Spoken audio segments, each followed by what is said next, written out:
Hey guys, today we're going to be talking about scientific notation. Specifically, we're going to be talking about how to convert from scientific notation to standard form and back from standard form to scientific notation. So first of all, let's see what is scientific notation. Maybe you already have an idea, but just in case, scientific notation is a way of expressing numbers that are either too large or too small to conveniently be written in decimal form, or you could even say standard form. That would just be like the normal way we write numbers. Standard form, there we go. So let's look at some examples of some really big numbers that we like to use scientific notation for. How about the population of the world? 7,900,000,000 people. That's not so bad. I mean, that's a manageable number of zeros, but you could write it in scientific notation by writing 7.9 times 10 to the ninth. What about the speed of light? The speed of light is 1,800,000,000 kilometers per hour, or you could write 1.08 times 10 to the ninth kilometers per hour. Yeah, both of those, I mean, it's kind of a lot of zeros, but it's doable. But once you get like into the trillions and beyond, this is the distance from our sun to the nearest star, which is Proxima Centauri. 39,900,000,000,000, and then you're just writing zeros for a while. That's a lot of kilometers. So it's definitely easier to write 3.99 times 10 to the 13th kilometers there. And of course, numbers just go up from there. You can write them as big as you want. This number, this exponent here, can just get as big as it needs to be to express those really big numbers. And looking at this number here, and this number here, and this number here, let's make an observation. Big numbers, or a big number, has a what kind of exponent? Big numbers are going to have positive exponents. So you can write the word positive right there. So in scientific notation, really big numbers have positive exponents. That makes sense, right? Okay, let's look at some really small numbers. I bet you can already guess what kind of exponents they're going to have. But let's take a look at some examples first. So for small numbers, the diameter of a grain of sand, 24/10,000ths of an inch. That's 0.0024. How could we write that in scientific notation? Well, we would write 2.4 times 10 to the negative 3 inch. So again, this isn't so hard to write, but they definitely get worse. Let's look at the length of the shortest wavelength of visible light. That would be violet. We've got 0.000004 meters. How would you write that in scientific notation? That would be 4.0 times 10 to the negative 7th. So we're starting to get pretty small here. And here's one that's just completely ridiculous. It's the mass of an electron. How much mass does an electron have? I'm not going to even try to say this. This is a whole lot of zeros. It's like 30 zeros or something. And to write it in scientific notation, so much easier. 9.1093822 times 10 to the negative 31st kilograms. So as you might have noticed already, a small number is going to have what kind of exponent? We see that one, we see that one, and we see that one. They are all negative exponents. So let's write negative in this blank right here. So again, it makes sense. Big numbers are going to have a positive exponent and really small numbers are going to have a negative exponent. Let's see if we can make a couple more observations about these scientific notation numbers that we see. So look at all the numbers that you see in scientific notation. What do they have in common?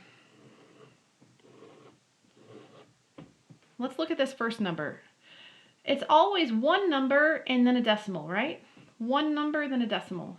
One number, then a decimal. Same thing here, and here, and here. And that's an important part of scientific notation. You'll have one number to the left of the decimal point. Now, what about to the right of the decimal point? Here you have one number, here you have 2, 2, 1, 1, a bunch. So you can have whatever you need to the right of the decimal point. The thing that's important is that you have one number to the left of the decimal point. And that's what it says on the notes on the other side. That's this one right here. There's only one digit to the left of the decimal point. Okay, cool. Now what does it say for the second tip here? The power of 10 shows how many places we move the decimal. Now there's a common misconception that the power of 10 tells us how many zeros to write, and that's not the case. We'll take a look at that in just a second. Let's keep reading here. Positive exponents move the decimal to the right, and negative exponents move the decimal to the left. And if you remember that positive exponents make big numbers and negative exponents make small numbers, then you won't get that mixed up at all. So like for example, with the world population, 7.9 times 10 to the ninth, you would want to move that decimal point over 9 places to the right. So I would write my 7, and then I would write my 9, and then this is how I do it. I just kind of take my pen and I go 1, so that 1 goes from one side of the 9 to the other, and then 2, 3, 4, 5, 6, 7, 8, 9. And then I just put a 0 above each one of those little, I don't even know what to call those, the little dips. That's how I do it. You might have a different way to do it, but whichever way you decide to do it, just make sure you count afterwards and make sure.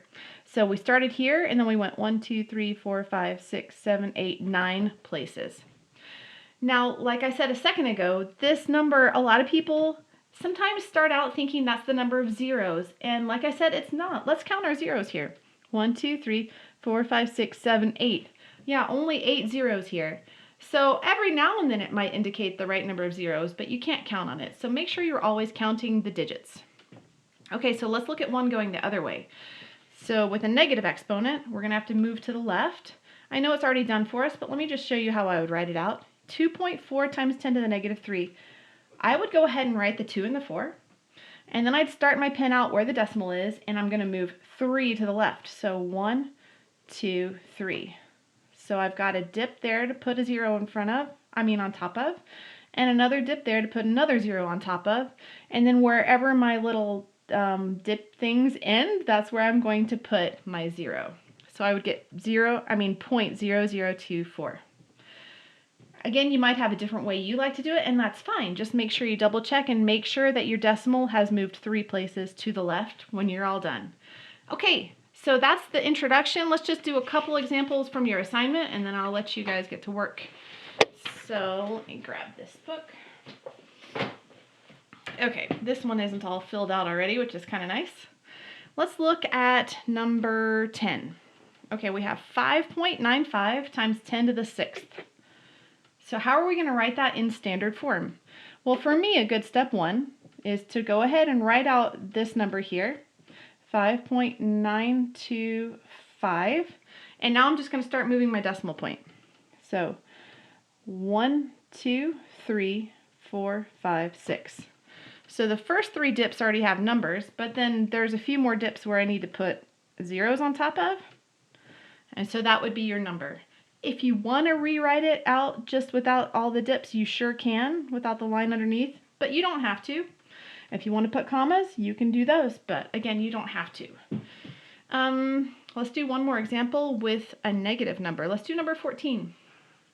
So 6.9 times 10 to the negative 3. So I'm going to write my 6.9, and I'm going to start my decimal point where I see it now, and I'm going to move it to the left 3. 1, 2, 3. So I need to put a 0 there, and put a 0 there, and make sure I put a decimal point right there. And then I can always go back and double check. If I don't like the way it looks with the line, I can rewrite it if I want to, but you don't have to. Okay, so there's a couple examples there for you. Now let's do it the other way around. Express each number in scientific notation. All right, let's take number 26. This is 903,000. So where is the decimal point right now? It's right here at the end, right? It wasn't written there, but we know it's there. How many places do I have to move to get it where I want it? And remember, where do I want it? I want just one number in front of the decimal place. So I want that decimal to be between the 9 and the 0. All right? So let's see how far I have to move it to get it there. 1, 2, 3, 4, 5 places. So let me go ahead and write out my decimal, which will be 9.03. And I know that because I need just one number in front of the decimal place. That's just how we do it. That's the rule. So 9.03 times 10. And then for this exponent, I'm going to write the number of places we moved it. And I've already forgotten that number, so let me count it again. 1, 2, 3, 4, 5 times 10 to the 5th. And now I'm just going to double check, make sure I have the right sign on this number. Should it be positive or negative? Well, was it a really big number or a really small number? It was a really big number, so it needs to be positive. Okay, looks like we got it. Let's do another example. Let's do 28. Okay, so this time I'm going to write out the first part of the scientific notation first. It looks like the only number I see in here is a 2. So I'm going to take that 2 and put it in front of the decimal because I always have to have a number in front of the decimal. So it'll be 2.0.